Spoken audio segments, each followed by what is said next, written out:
I make sure whatever is on my page is truthful, but I always keep those small businesses in mind, because if they are negative and if I'm not maybe liking the owner or stuff like that, if the vibe's not right, I'm not there. But if the vibe's right and something maybe doesn't deliver flavor-wise, hey, can we do something else? Or it just won't see the light of day on my page.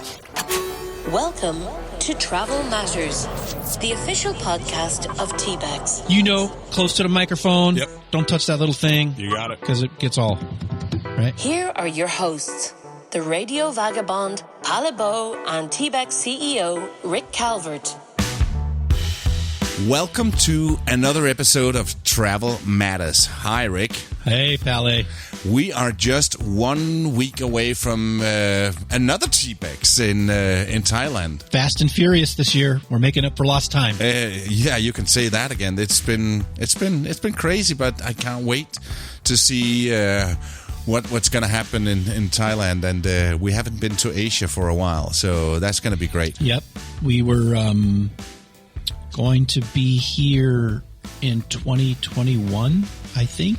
It's, again, COVID's so weird. You forget exactly when things were supposed to happen. It all mushes together.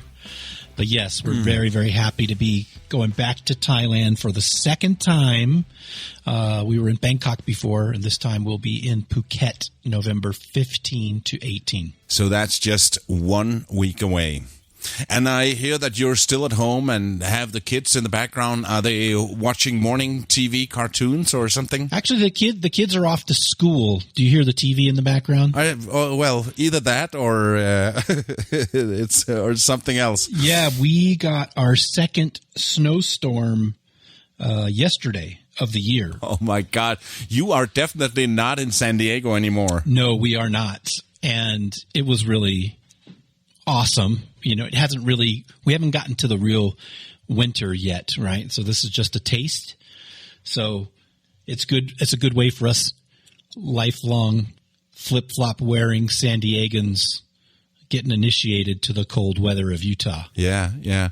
Well, I'm still in Africa, and it's summertime here in Cape Town right now. Yes, because you're down below the equator. Exactly. So, Palle, you went on another safari, didn't you? Oh, just hang on.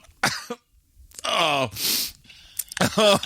it just hurts when I cough because, I twisted a rib. Well, it's actually the same safari. And I had a bit of a tumble a few days ago. I was doing a whitewater rafting on the Zambezi River. Really? Yeah, and it was insane, Rick. Do you know what it was rated? You know what the rapids were rated? Well, there were 19 rapids down this route. Some were a 5, they say, and some were 4 and a 4.5. The 5 is the hardest one, isn't it? There was one where we had to get out of the water and walk a little bit. They called that rapid commercial suicide. So they didn't want to let us do that. That was too crazy. Wow. You know that I have this Insta360 camera. So I had that attached to my helmet with a sort of a GoPro clip that goes onto the helmet. So I was filming the whole thing. Every time we went down a rapids, I reached up and started it, and I was recording in slow motion, so I couldn't wait to... Oh, this is going to be so great footage. Got some amazing footage, yeah. I think I did, but it's still recording on the bottom of the Zambezi River right now. Oh. When we went into one of the rapids, and it flipped us upside down. The camera just couldn't take it, and it went out of the clip and into the river. Oh my goodness! So yeah, it's still recording probably, but on the bottom of the river. Well, better the camera than you. Yeah, exactly, and that's also where I got banged up pretty bad. So I have a bit of a twisted rib where when I laugh and when I cough, I can feel it. So you had an adventure. It was truly an adventure, Rick. They did send a cameraman who was filming the whole thing from the side of the river. And I just uploaded a reel on my Instagram and on my TikTok with that footage. So yeah, it was crazy. It was crazy, but a lot of fun. Well, I'm glad you had fun, and I'm glad you made it. You ever done anything like that? Nope, and I never will. No rock climbing for me. I've got friends who love rock climbing, and no rapids for me. No. A friend of mine, my brother-in-law, almost drowned. We used to go inner tubing in this little river on the La Jolla Indian Reservation, and most in California we call it a river. Most places you would call it a creek. Yeah. And you could rent inner tubes there and float down the river. Oh, yeah. And it was a lot of fun, and we'd drink beer. But my brother-in-law almost drowned, and this was not a big river, and it was not deep water, and that was enough for me. I don't want to take that chance with rapids. So no. I'm adventurous, but that's not my kind of adventure. I'd be the guy on the bank filming you as you went down the river. Yeah, but what I do to create content for my platform, right? Yes. Yeah. Yeah.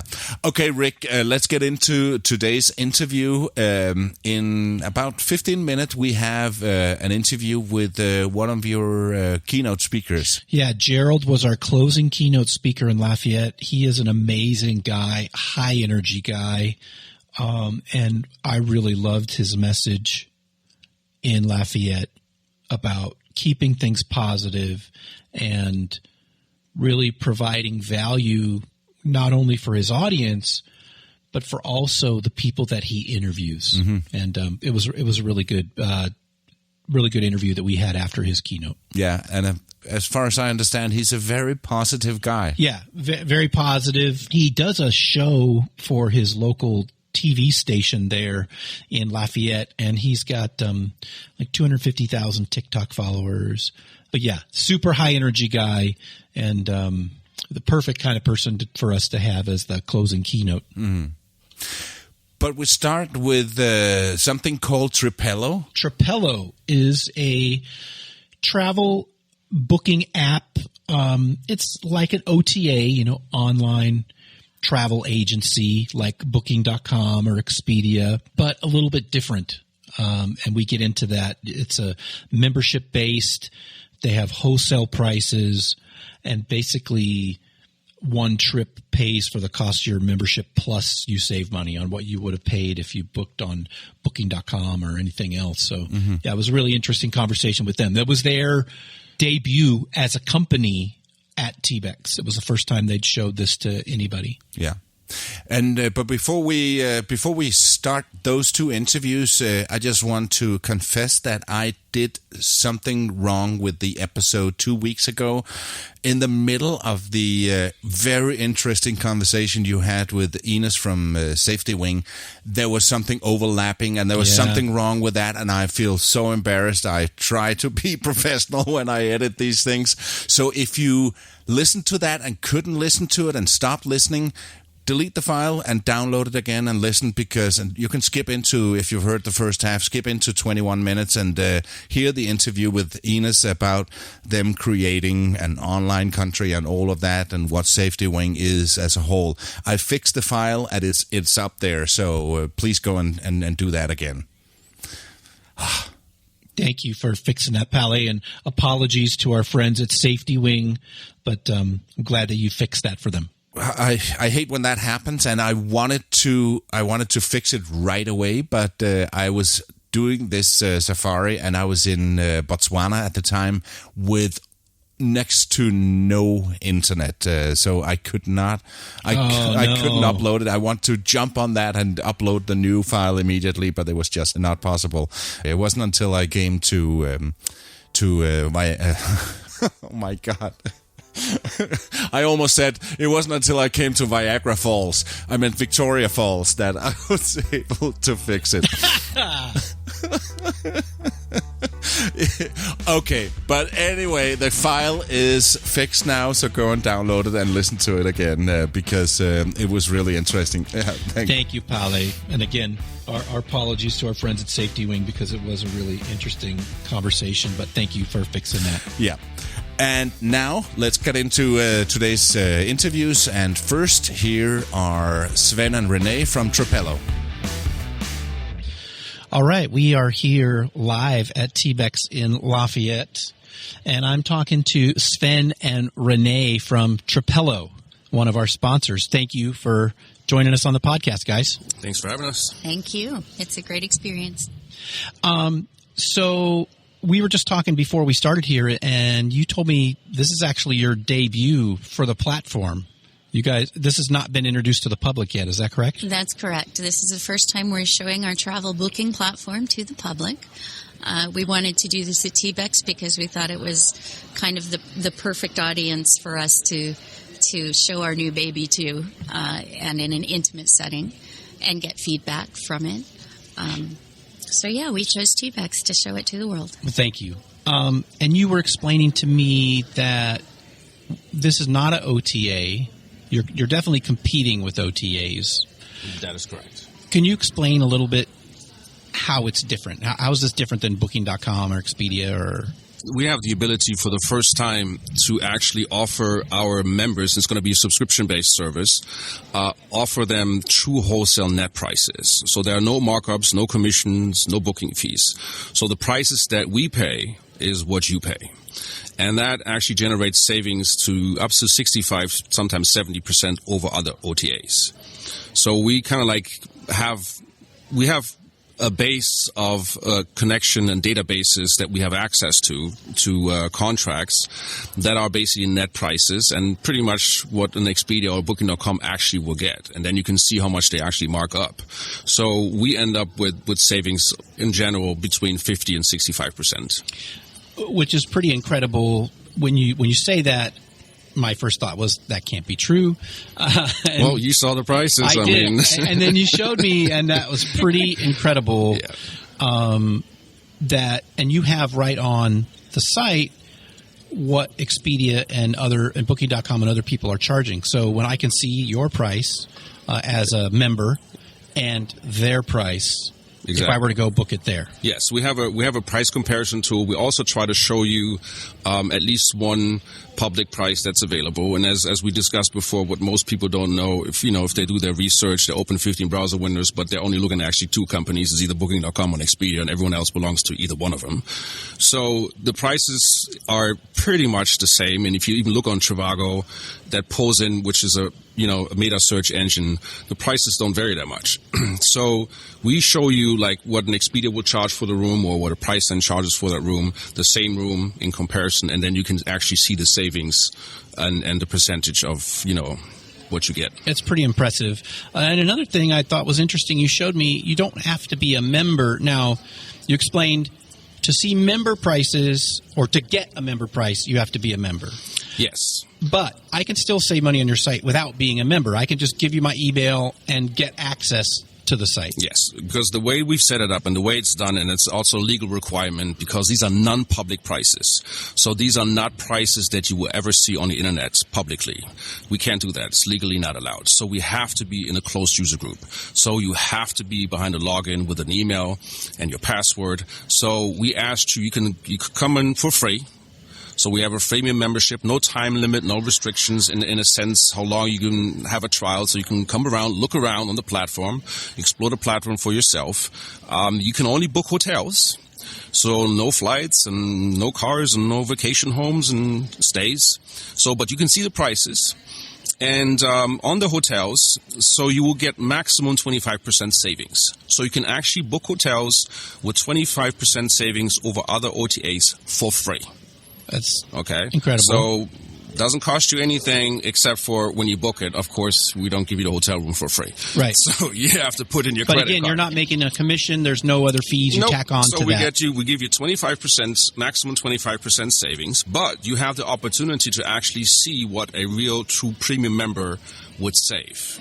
Right? So there is a possibility that you might just save 25%, but a member saves 65%. And you can see the savings. Yeah. And then I would pretty much think that every person would clearly and easily understand the advantage here. Yeah. Right? So because we have two memberships, we have a 6-month membership, it's a premium membership, which is $195, and we have a 12-month membership. It's a Premium Plus membership with a rewards program, which is $300 technically a year. So, and you can see that if you save as a member $600, $800,000, $2,000 on a specific stay, then the membership pays for itself. The membership pays for itself. You showed me earlier a 4-day stay in Paris, which I could have paid a $200 membership to be a member of the site for 6 months, and I would have saved $800 on that hotel for one 4-night stay. Exactly. So it's paid for itself already. I've already saved money, and then if I take any other trip. Yeah, and most of our members, if you do the math and you take a look at it, and that's why we give people free access so they can actually do and take the trial run and book their little vacation and see what it would cost, right? And if I go, even just have to say, if I go once a year and I take like a 5-day or 10-day trip, right? I can look at it as a freemium member, then I click on the member price, then I see how much I save, and I will be right there clicking on the upgrade button because... Dude, it pays for it's itself. a no-brainer. Yeah. Right? It pays for itself. And there are no tricks. There's nothing behind it. There's no negative kind of thing. Because I am not asking you to commit to 12 months right away. Why would I? So that's why we offer the 6 months. So you can go, if you only go once a year, that's $200. Yeah. Then you can downgrade again, so you can cancel your thing after that. So after 6 months, it will be canceled. Normally it's auto renewal, but if you don't want it, you can cancel. It's very easily accessible in your profile, so we don't make it complicated. And then you're just going to get downgraded to freemium again. We don't even kick you off the platform. So if you want to book something else with maximum 25% savings, fine, you can do that. And next year, if you want to go and save more on a bigger trip, you just upgrade again. Yeah. Right? You can just jump up and down. And then for people who want to do 2 or 3 trips a year, they can probably, for them, the right choice would be more like a 12-month membership because it's cheaper in the end. Yeah. And more savings. So the other thing that we talked about is you have an affiliate program, which our community would be interested in. So if I'm a content creator and I want to sign up to be an affiliate, how does that work? So we created our affiliate program where you'll have your own specific links. So when you refer someone that signs up for a membership, we pay out 50% commission. So if someone buys that 6-month membership, you're going to make $100. If somebody buys a 1-year membership, you're going to make $150. You can also market to other affiliates, and you'd make $250 on that. We also pay 50% of a free when a free member travels. If they book that at that 25%, whatever amount that they saved, we also split that 50% with our affiliates. We've built a fantastic back end where all of your commissions are tracked. We have all kinds of marketing materials as well, all kinds of ad collateral to make it just really easy for you. Banners, you name it, we've got it. We wanted to really think of everything to make this easy for our affiliates to market Tripello. So Renee and Sven, how did you come up with the idea? What made you do this? Well, I've worked on multiple projects before, and there were two specific projects that tried to do something similar-ish or very much into the same direction, but unfortunately both of those, or actually fortunately, both projects failed. So after the last one failed, we actually took a look at it and goes like, you know what, we can see what didn't work, what can be done better, and then we made the decision to actually self-fund it and go and do it ourselves. And how long have you been working on it now? 2 years. It's 2 years, and we're about 2 weeks away from being 100% live. So we're in beta testing right now, and so in about 2 weeks, we should be out for everyone to join and book. Fantastic. Well, Sven and Renee, thank you so much for joining us on the podcast. Thanks for being here in Lafayette. And I think I hear the music next door that it's lunchtime, so we're going to take a break. Let's go. Wonderful. Thanks, you guys. Thank you. You're listening to Travel Matters, the official podcast of TBEX, the home of travel media. Okay, so that was Tripello and Sven and Renee. I'm really going to check that out. It sounds interesting. Yeah, I signed up. It paid for itself with one trip, and it's definitely something for creators to check out with their affiliate program. So I definitely recommend at least people taking a look at them. Yeah, okay.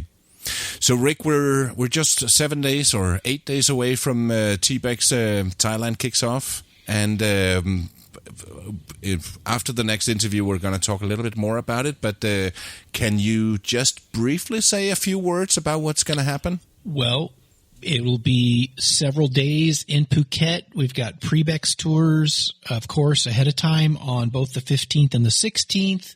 And then our opening party that night on the 16th. And then the main conference starts on the 17th. You can still get tickets. Actually, Phuket will be our biggest event of the year, which is really great. In what way bigger? We'll have the biggest number of attendees that we've had this year. We'll have over 300 attendees in Thailand.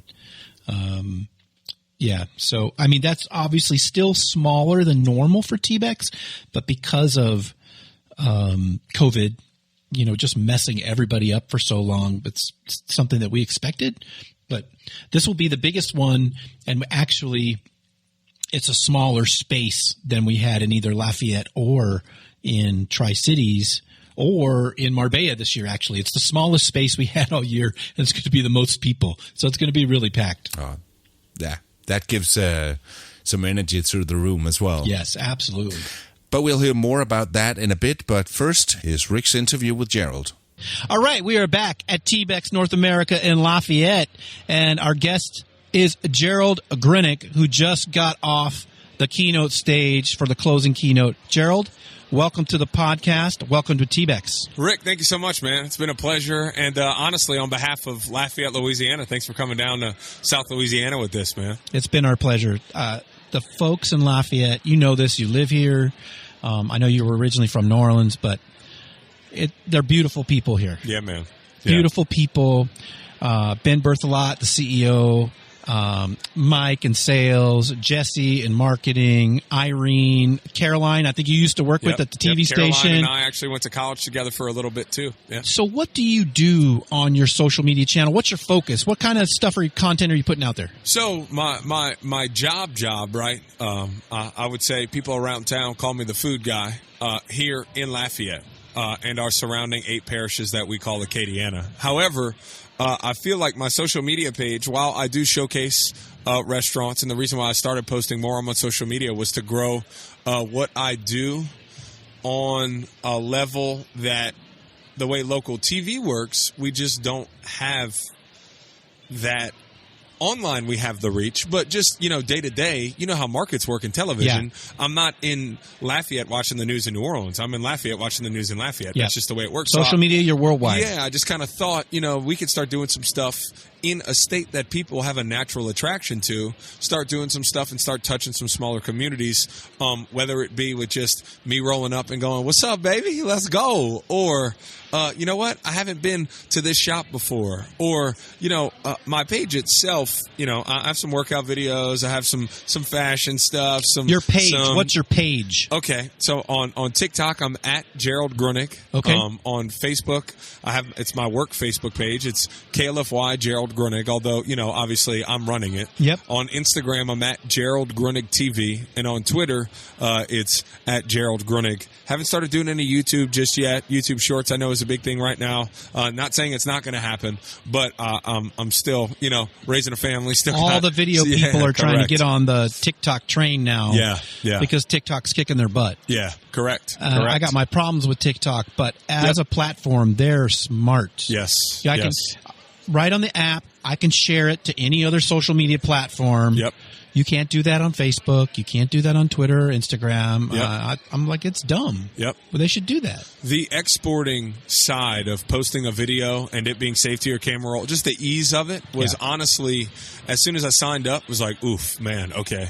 This makes it super easy because you can put the work in. And like I told you, I have a job in local TV. So my shift is from 3:30 a.m. to 12:30 p.m. I work the morning show. So in the afternoons and evenings when I'm either going to restaurant shops, bobbing around, maybe McDonald's like they have right now is doing the Big Kids Happy Meal. Go do that, kind of stay in the know on some what's happening video wise. I'm editing when I kiss my wife goodnight. I'm editing for an hour and a half, 2 hours. Then I'm waking up and going to do my job. And then in the afternoons, you got to be efficient. You got to get it done. Correct. And TikTok was super nice when I got on because they made it efficient the editing software, the amount of clips you can edit. Like it was just an easy fit. Now, of course, I'm using InShot as an editing app, so that way not everything I post has the TikTok watermark on it. Yeah. But just so that way those videos can grow maybe faster on other platforms. But let's talk about that just because you mentioned InShot is an add-on to TikTok. Correct. So I use InShot on my phone. It's an app you can pay a subscription to for the year. What's it cost? $14 or $15. Okay. That's reasonable. And honestly, the reason why I picked it is because I'm not doing advanced editing. And a lot of people think one of my best friends, John Weatherall, is the one that edits my videos. I edit my videos. I shoot my food video. Like a lot of the stuff where I'm not on camera, it's me shooting it. So, like I said in the speech, or in my talk, right, was being efficient when you work. So InShot is set up after trying out a couple through some trial periods. That was the one that had the easiest interface for what I do. Does it just work for TikTok, or does it work for other platforms too? You import your videos into the app that you want to edit, and then you can edit it through the InShot app and then export it to your camera roll, and then you have edited video without any watermarks on there. You know what I mean? Yeah. So do you have a website, geraldgruenig.com, or a blog or anything like that? Okay. So I'm saying because I have an answer for you. No to your answer. You do not have. I don't have a website. So Gerald, you told me you're receptive to coaching. Yes, talk to me. I'm going to tell you the thing we tell every single person that comes in here. Yep. You don't own TikTok. Yep. You don't own Facebook, Twitter, Instagram, YouTube. None of them.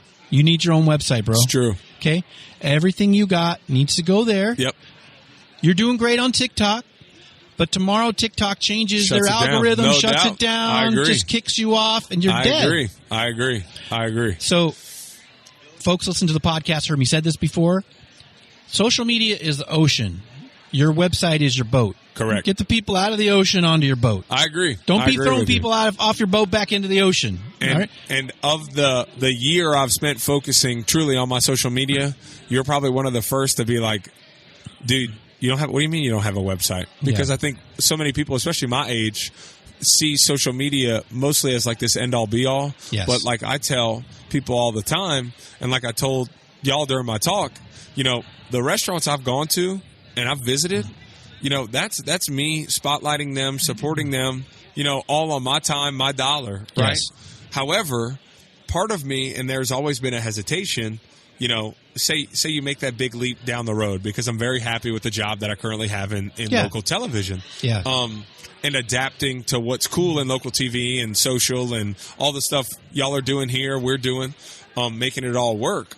But at the same time, while building my brand, one of the things that I've always been hesitant of, like, man, these people that don't have websites, right, and they'll charge a company or a business X amount of dollars, and then it's like, you got shadow banned for the day. That's right. The app's not working. That's right.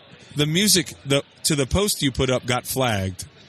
That's right. How do you handle that? You know what I mean? It's a mess. You're Whereas out if of you business. have the website, it's a big deal. You're out of business. Like the health department shutting down your restaurant. You're done. I got to do it. So, you got to do it. And somebody else will tell you as well, Tim Leffel, one of our conference directors, your email list is the other thing you own. So your website, your email list, you should always be cultivating that, trying to get people to opt in. Direct content. To what you direct do. Outreach to people. No doubt. Exactly. Absolutely. That you have control of. Yep. Okay, so you're mainly focusing on food, but you do some other lifestyle. You're sharing yourself with your community to a certain extent. I think there's some content there. Like I have some other friends that also have big followings that encourage me to dabble in the stuff that they're doing, whether it's cooking at home or hey, you should, like for instance, I have a Zydeco band, right? Using my music on my videos. What's the name of your band? So Gerald, Gruenig, and Gentili Zydeco is the name of the band. So once again, back to the whole website thing. We have an album recorded. It's not released, and I can't tell you why I haven't done it because there's nothing stopping me. Yep. But what I mean is, there's other channels that I have interest in my life. And while in Lafayette, Louisiana, because of my television market and our surrounding parishes, I may be, that's the food guy. Oh, there's Gerald. a long manger, whatever it may be, I hold that near and dear. I appreciate all that love and support that I get from the community and from my job. However, my page to me, if I want to, like I did this morning, I post a video of me drinking a daiquiri. You know what I mean? I don't do that on my TV stuff. Yeah. But, hey, man, I do like a good daiquiri every now and then. It's kind of a South Louisiana frozen cocktail type deal. Yeah. Had a good time, put out a little video. I do like wearing fitted baseball hats. I do like wearing white Nike tennis shoes. I do, the fashion, fitness, I do like bobbing in a crowd somewhere and, dancing and cutting up. That's all stuff that I love the social media aspect of things because I can post that. Yes. Because it's me. You know what I'm saying? Yep. Well, so what I loved about your talk today quite a bit, but you mentioned growing up in the restaurant business, how your dad started working there as a dishwasher, I think you said, and ended up being a co-owner of the restaurant, which is, a story that so many of us have. The generation ahead of us who put in the work to give us a better life. Yep. Right. But you have that appreciation for that small business owner. No doubt. You know how hard it is to run a restaurant. Like I'll go into a restaurant where I live right now. I just moved from San Diego where we got the best Mexican food in the world. Yeah, absolutely. To Ogden, Utah. There ain't no good Mexican food there, man. Correct. I'm sorry, I love Ogden. Yeah. And I'm like, man, if we opened up a Mexican restaurant, we could kill it. I get a good somebody in here. But I know if I had $1 for every time I heard that, man. Huh? I don't say I know how to run a restaurant, but I know that it's hard. Yeah. I don't want to do that. Oh man, I see it all the time. It's a special person who you got to love cooking food, man, to do that. Rick, I will tell you, I have a successful po' boy restaurant that is ready for me to take. Yeah, your daddy's like, come on back. Whenever I want it. Yeah. My dad's ready to go to the pasture, man. 7 days a week, He's ready for me brother. to just pay him to run the cash register. No vacations. Dude, the quality of life. No excuses. The quality of life that my wife and our 2 girls have with what I'm doing and the quality of life that can build, but just the time. I'm a stop and smell the roses kind of dude. Yeah. I love that when I'm off of quote-unquote work, that I don't have, hey, the fryer's out. Hey, the building's on fire. The cook called in sick. Oh, my goodness. Now, and I understand it's not just restaurants. That's all small businesses. Correct, in general.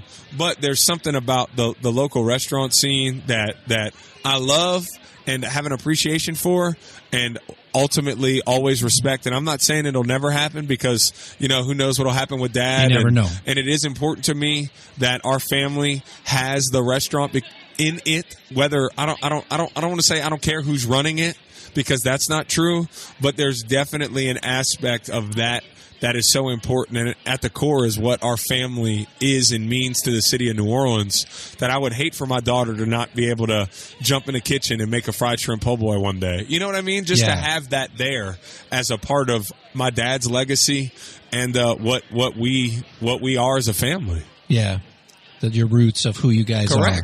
Correct. So you have that appreciation for restaurant owners and the hard work that they put in. Yep.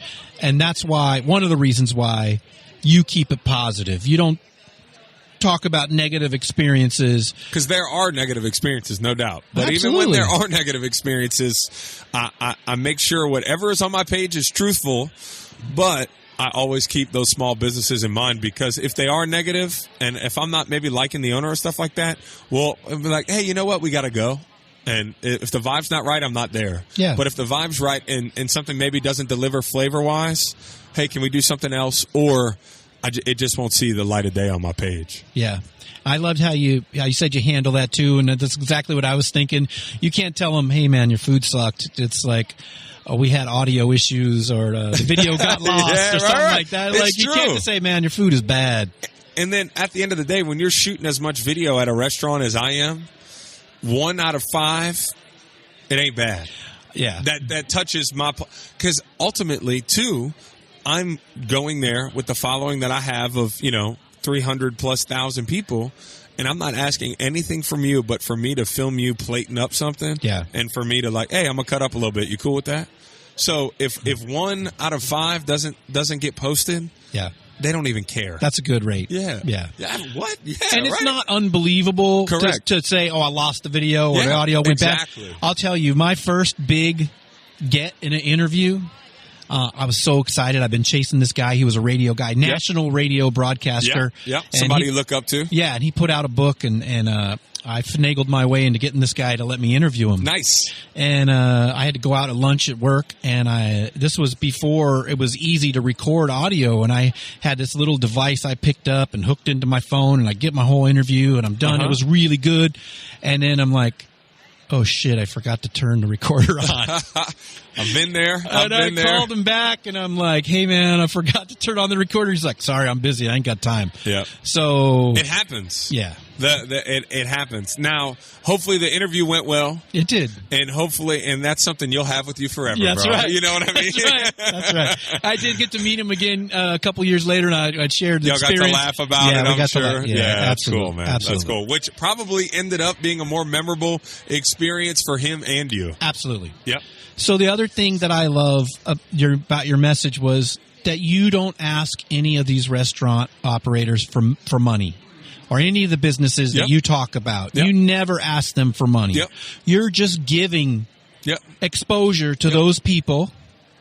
Because again, let you just real briefly talk about why you do it that way and what kind of made you want to do it that way. They had a group of guys that came up to me, and a lady that came up to me after my talk. And, it's easy for me to say, I don't charge anybody for the videos on my page. And people and I could feel some of the eyes like, whoa, what? Why? Yeah. Because I've said it multiple times, even in this interview, I have a job. Yeah. Right? The point of my social media pages right now, in my opinion, is to grow my brand, but also that comes second, supporting the livelihoods of families, honestly, across our state right now. And hopefully maybe one day Texas, Alabama, Mississippi, Florida, who knows? Yeah. But supporting them and the opportunities that will come from that, I think will be tenfold, and it'll all pay off, and it will continue to pay off in other situations. And you said you have had lots of opportunities come to you in life because of what you do. Absolutely.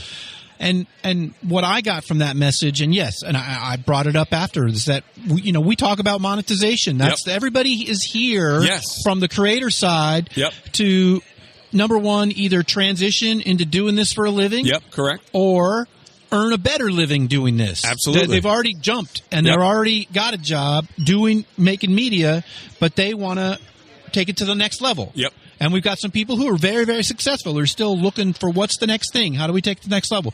But the point is, not every transaction has to be about money. Correct. And I don't want to sell a little bit short that on the other side, a reason some creators see it that way is because so many times people are asking them to do for people without getting paid for it. Correct. Like, hey, will you come do all this work for me? Well, and I'll tell you, for free? Rick. Yeah. The amount of times I say no, like, hey, what is it going to take for you to come to my place, or what is it going to take for you to come to my specific restaurant? Drive 4 hours to my place and shoot 5 videos. It's because this isn't my sole living. Yeah. Right? Now, are there ways for you to be respectful and do that? Sure. Will that always be in my mind? Absolutely. Yeah. But am I saying that forever my page will be, cash free? Absolutely not. I got ideas for you too, by the way. We can talk about off air, where you can stay true to your mission, correct, but still not go ask those restaurant owners for money. Correct. Which is your mission. Correct. So, and that's what I think. Does that end up happening one day? Maybe. Yeah. Is that a huge problem? No, but right now, because my job gives me the lifestyle that I have with work, this, that, and the other. But like I told you, I have a Zydeco band, right? Yeah. I've played 35 gigs this year, more than I ever thought I'd be playing music.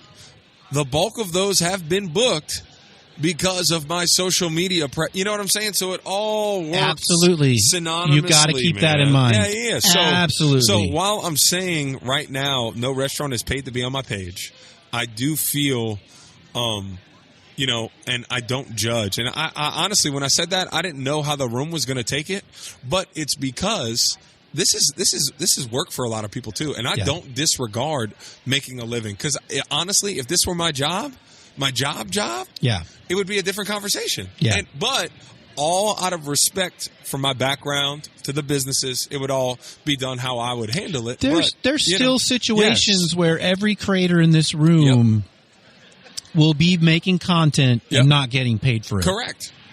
It just is. Yep, it is what it is. And because, as we talked about a little bit, we do this because we love it. Yep. If you're not doing it because you love it, then you're in the wrong business. No doubt. You're in the wrong, and you shared that. You were doing sports. You love sports, but creating sports media wasn't for me. Yeah, it just wasn't doing it for you. No doubt. This has been a extremely fulfilling path I've been on. And it's been a lot of fun, man. It's been a lot of fun, including doing stuff like today, man. It's really was a pleasure. And I'm hoping people just aren't blowing smoke. I'm hoping people enjoyed it, because I do, like I said during my talk, I try to take a lot of pride in stuff I put my name on, and I definitely, like to walk around with my head held high because I put the work in. Yeah. So I do hope the feedback was good from today, and I'm just super thankful that y'all had me, man. Well, Gerald, I appreciate the energy that you brought. Yes, sir. I appreciate the heart that you bring to it all, and hopefully we'll have you back many times in the future, and we'll get your best friend. I knew he was a boy. I didn't know he was like. Oh yeah, it's my guy, man. He was your guy. Yeah, it's my guy. It's my So guy. It's my brother out here in Lafayette for sure. We'll get John to come with you. Yeah, man. And also successful in his own right. Oh, no doubt. Yeah. So thank you, Gerald, so much, and looking forward to seeing you next time. Cool. And I'll make the joke real quick, Rick. Yeah. I know. And then you can take us off one more time. All right. I say, John and I have a reach of a million plus. John's got 700 of those. You know what I mean? Like that's John's reach. And look, by the way, for those listening, at John E. Weatherall, that's my partner in crime in all this, man. By the way, since you brought it up, I was joking with John earlier, but I told you yesterday, I want him to come. I want him to talk. Yep. Because everything he does is behind the camera. Correct. He's got 600, 700,000 followers, and he's never on screen. Never. And there are other people who are successful doing that, but that's not typical. It's not. And that's a pretty impressive thing, and I would love to have him come and share that with other attendees here on how does he do that, and how does he tell those stories that are compelling that make people want to watch. And I think, honestly, that's why our relationship, on top of us, being really, really good friends, brother, I'm telling you, that's my Lafayette brother. On top of that, I think that's why we work so well together, because it's kind of the yin and yang type deal, Well, again, Gerald, thank you so much for joining us. Of course, and we will see you again. Awesome. Love to hear that, man. Love to hear it. Thank you. So, Rick, before we wrap up this episode, please throw me a few interesting names of what's coming up next week in Thailand. We have a jam-packed conference schedule in Thailand. We have several really great keynotes lined up there as well. Anton Diaz is going to be hosting our first timer session there. And Anton has been helping us out as conference director for Thailand. And Anton's with Our Awesome Planet based in the Philippines. So opening keynote speakers, Kyle Jennerman, who's huge video creator. And then we've got lots of great breakouts. Matt Gibson, another longtime friend of TBEX, who lives in Thailand. We'll be giving a talk about the future of online media. Sharon Gourlay, again, another longtime friend coming from Australia, talking about readers' influence and how to monetize with destination sites. Martin Salkin, Trinity Traveler, Archana Singh, Patrice of Avarilla, Shiva Nath, and Mary Ellen Ward, who I haven't seen in a really long time. Mary Ellen is in India now. AJ Sood, another friend from India. Nathan Sato and Sarah Hughes, two of the TBEX Catania survivors who were actually in Catania when we canceled the event. Oh. And they were stranded in Europe for months with COVID. Hendrik Tay, Paul Pronkam from PATA, that's the Pacific Asia Tourism Association. They represent all of the tourist boards in Asia Pacific region. Sean C., Amanda Ponzio Mutaki, Yosh Demon, Megan Singleton, Sean C., Amanda Ponzio Mutaki, doing a 2-session back-to-back, Sarah Chant, and others. There's a lot more. Andrew Dobson, again, another longtime friend. We haven't seen him for many years now. I think TBEX Greece in Athens was the last time he spoke at TBEX, and Andrew's based up in Canada. We'll be in Thailand. So lots and lots of great speakers lined up for the event. Wow. I cannot wait for that. I'm still in Cape Town, and I'm attending a conference for nomads called Nomad Base right now. So I'm doing conferences back to back this year. You're busy. I'm getting on a flight in a few days, and then heading out to Thailand to adjust to the time zone. It's going to be upside down for you as well. So when are you going? I leave on the 11th, and it takes me 2 days to get there. Losing time, obviously, going there. So I arrive on the 13th, and we'll be doing preparations for stuff to kick off on the 15th. Yeah. Looking forward to seeing you, Rick, and it was a pleasure as always. All right, we'll see you next time, Palle. Yeah, bye-bye. This episode of Travel Matters was hosted by TBEX CEO Rick Calvert and Radio Vagabond Palle Bo, and produced by radioguru.co.uk. See more about upcoming TBEX events on tbexcon.com. You can follow Palle Bo on theradiovagabond.com.